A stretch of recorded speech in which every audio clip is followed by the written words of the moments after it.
Now, our first guest is joining us direct from New York City, Mr. Michael Markowski. Michael is the founder of a company called Dynasty Wealth. Michael, welcome to the program. Oh, thanks. It's good to be here, Don. Well, Dynasty Wealth, that's an interesting company name. Tell us about it. Dynasty Wealth is a research boutique. What we do is we go out, we're looking for companies. Well, first of all, I believe, based upon my research, that the period that we're now in, ending, and in fact this decade ending in 2020, will prove to be the best in the history of the world for investors to invest into diversified portfolios to create dynasty wealth. And what I mean by dynasty wealth is between 10 and 100 times your money. So we're looking for those type of very special situations, both public and private.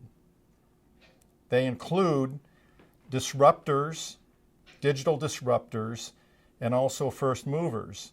Now what's happened is, based upon my research of the economy, the switch from the industrial to the digital economy began in 1996 when Netscape released the browser, the first free browser, and Yahoo came out with the financial information. Not financial information, but just general information. So that powered the whole growth of the digital economy. And as a result, there's all kinds of companies, they call them unicorns, that are emerging, that are disrupting the industrial economy. A good example is Uber. If you'd invested $10,000 in Uber in 2010, it's now worth $105 million at the end of 2015. So we're looking for those special public and private companies that have that huge upside potential. Wow, I mean, that's amazing about Uber. Now, Michael, would you say that they're the classic example of a digital disruptor? Yes, Airbnb is another one. They're going into industrial. I mean, Uber's now the largest transportation company in the world that doesn't have a vehicle. Airbnb is the largest lodging company in the world that doesn't have a bed. So yeah, these are classics. Uber and Airbnb are two classics. Well, Michael, we had a conversation off the air where you're sounding a warning about something called spreading negative interest rates having the potential to cause a crash that would be equivalent to the 2008 crash, which you actually predicted in a 2007 magazine column. Well, what happened is I tracked the 2007 and 8 crash very closely and understood a lot about deflation and how it could set its roots into an economy.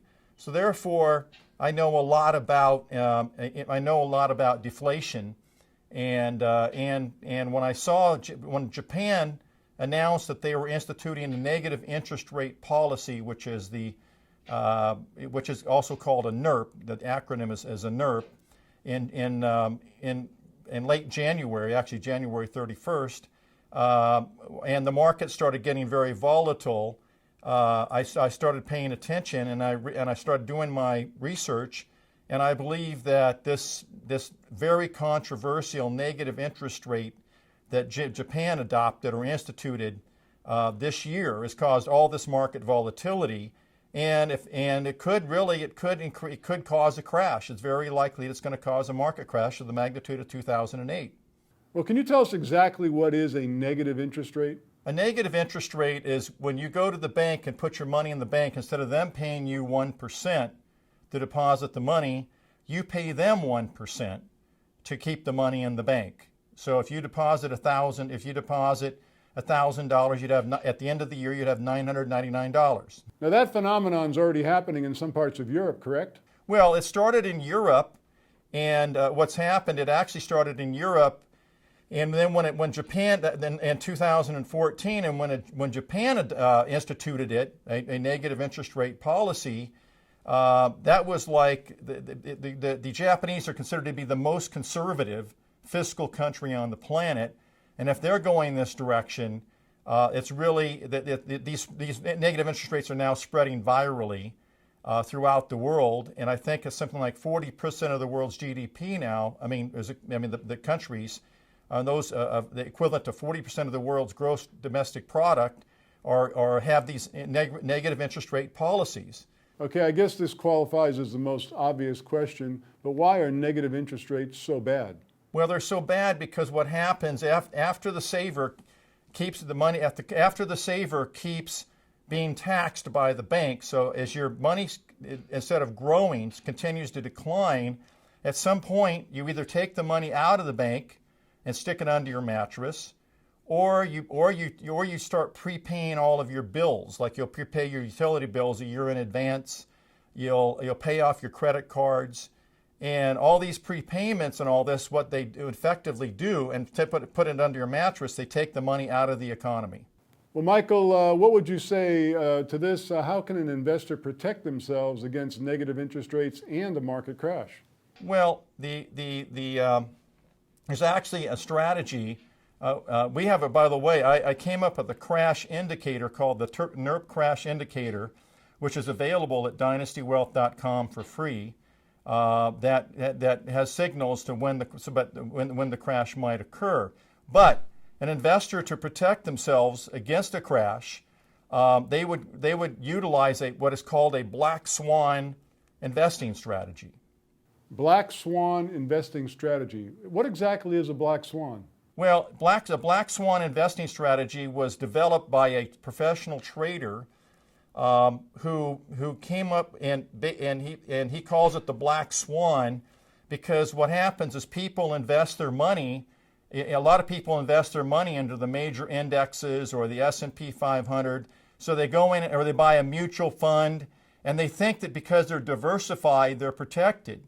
But what happens is when there's a chaotic event, economic event, all stocks go down. If every stock in your mutual fund goes down, you're not protecting yourself against a global economic chaos event or catastrophe.